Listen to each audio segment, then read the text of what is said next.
मोहतरम, थोड़ा सा तारुफ, ये जहाँ पे ऑपरेशन हो रहा है इस जगह का नाम है, जो पुराना नाम है वो है गाँव ठल्ला, और इसका जो नया नाम है वो है सेक्टर G14-3। और ये जो ऑपरेशन की सुपरविजन कर रहे हैं वो है federal government employees housing foundation. 2005 में इन्होंने ये ज़मीन परचेज़ की, 5,90,000 रुपया फ़ी कनाल, यानी फ़ी 20 मरले, 29,000 राउंड अबाउट इसका फ़ी मरला बनता है। ये इन्होंने ज़मीन ख़रीदी और आज तक ये ज़मीन वागुज़ार नहीं हो सकी। क्यों? उसके पीछे अनमैच्योरिटी आप कह लें, सीरियस ना होना ले लें, या ना अहली ले लें, कुछ भी ले लें, लेकिन ये इतना टन्योर आपके सामने है। अब जाके इन्होंने ऑपरेशन शुरू किया। हालांकि होना ये चाहिए था कि मुसालियाती तौर पे इन लोगों को एंगेज किया जाता, इन लोगों से बात की जाती, लेकिन ऐसा कुछ नहीं हुआ। और ये इदारा खामोशी से खरगोश की नींद सोता रहा, और अचानक जब ऊपर से दबाव आया तो फिर इन्होंने आके ये ऑपरेशन शुरू कर दिया। अब ये सेक्टर खाली क्यों करवाया जा रहा है, वो एक बड़ी दिलचस्प कहानी है कि ये पाकिस्तान के उन शहरियों के लिए जो बड़े मुअज़्ज़ज़ शहरी हैं, बड़े साफ़ सुथरे, वेल एजुकेटेड, और दूसरे लफ्ज़ों में कहें तो पाकिस्तान बना ही उन लोगों के लिए है।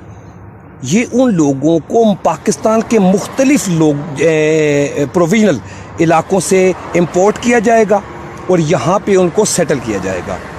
यहाँ की आबादी जाए भाड़ में, ये क्लियरली है कि ये आबादी के साथ इनका कोई कंसर्न नहीं है।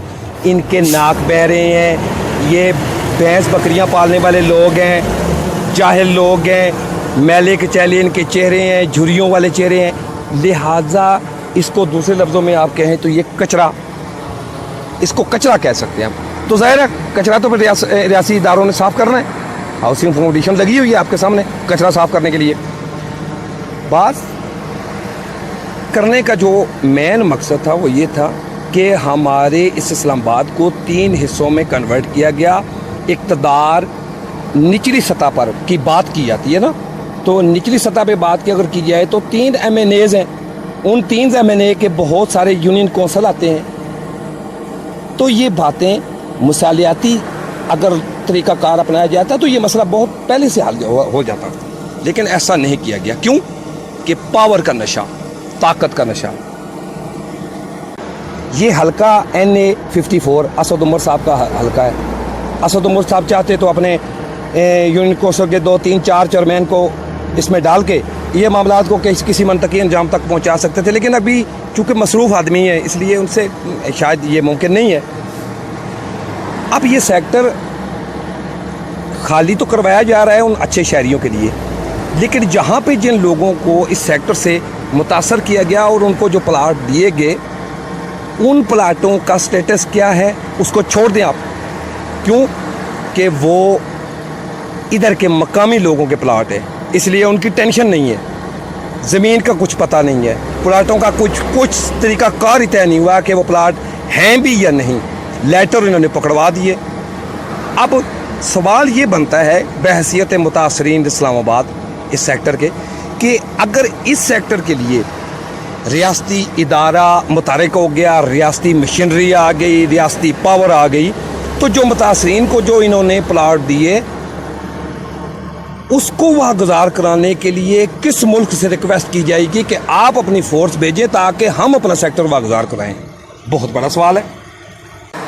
अब जिन लोगों ने, जिन शहरियों को यहाँ पे प्लाट दिए गए हैं, उन्होंने शोर डाला कि भाई इतना अरसा हो गया 2005 से लेकर अभी तक तुम लोगों ने इसका कोई हल नहीं निकाला, तो उस उजलत में आके इन्होंने यहाँ पे ऑपरेशन शुरू कर दिए।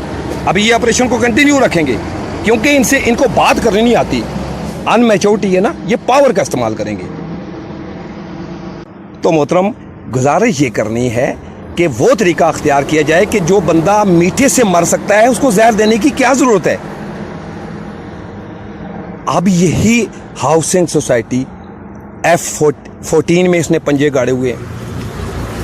ये मुतासरीन के मैं आपको सितम ज़रीफ़ी देखूं कि मैं ये जहाँ जाते हैं ये एक जगह से इनको निकाला जाता है, ये बेचारे जिधर जाते हैं ये वहाँ पे जाके ये सोसाइटी कोई ना कोई बना लेते हैं, फिर वहाँ से उनके साथ मतलब ये कि आप अगर आप कहें तो इन बेचारों का कोई मुस्तकबिल नहीं है।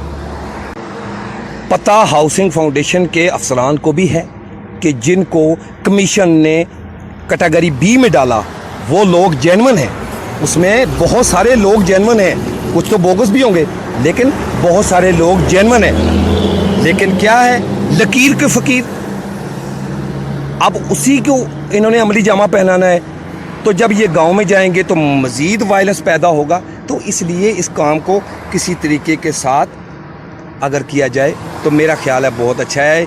इन ऑपरेशनों से गलत मैसेज जा रहा है और ये इस तरह का मैसेज सरकारी इदारों का पब्लिकली जाना कोई अच्छा शगुन नहीं है, अच्छी बात नहीं है। Thank you very much.